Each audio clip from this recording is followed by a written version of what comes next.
mencapai tujuan organisasi dalam perusahaan ini.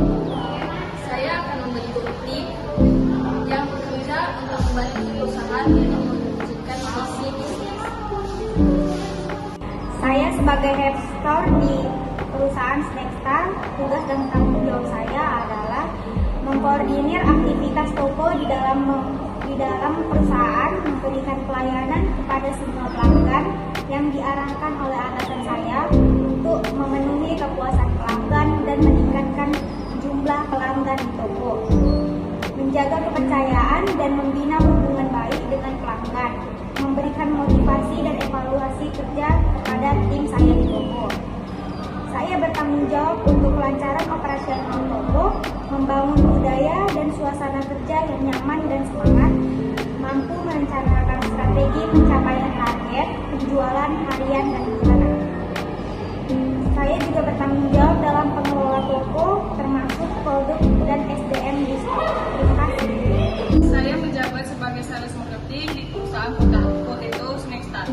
Tugas dan sales marketing adalah: 1. Menganalisa target pasar dan brand, menganalisa kompetitor, menyusun strategi penjualan produk, rutin mencari target customer, menawarkan produk dan mereka hasil penjualan, dan menyusun strategi penjualan dengan baik dan tepat, melakukan riset pasar untuk mengetahui kebutuhan masyarakat, melakukan analisis terhadap pesaing bisnis, memenuhi target baik dalam bentuk mingguan, bulanan ataupun tahunan. Terima kasih.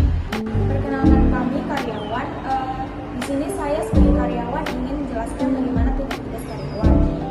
Yang pertama yaitu mengerjakan seluruh tugas yang telah diperintahkan oleh direktur dan harus bisa menyelesaikannya dengan baik dan tepat waktu. Yang kedua, harus memiliki rasa hormat kepada sesama rekan kerja agar tercipta suasana kerja yang nyaman. Yang ketiga, menjaga lingkungan kerja tetap stabil karena lingkungan kerja yang nyaman akan membuat kami para karyawan lebih mudah dalam mengerjakan tugas. Yang keempat, harus memiliki kedisiplinan dan ketepatan waktu dalam bekerja. Yang kelima, harus bisa menjalin komunikasi dengan baik karena komunikasi menjadi kunci yang penting untuk kerja yang efektif. Komunikasi yang lancar dalam tim mampu meningkatkan produktivitas hingga 25%.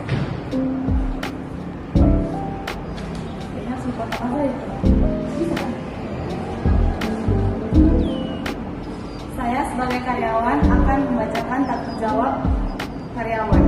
Yang pertama, datang tepat waktu dan bekerja sesuai dengan durasi, dan sebagai karyawan harus bertanggung jawab untuk disiplin mematuhinya. Yang kedua, menyelesaikan tugas sesuai dengan perintah atau deadline. Yang ketiga, mematuhi peraturan perusahaan agar menjaga kestabilan lingkungan kerja dan mencapai target, mematuhi perintah atasan. Yang keempat, mematuhi perintah atasan. Yang kelima, bekerja dengan profesional, sebagai tentunya terkadang menjalani sikap emosional, maka dari itu kita harus bisa memisahkan masalah pribadi dengan pekerjaan dan tidak terpengaruh oleh masalah dari luar.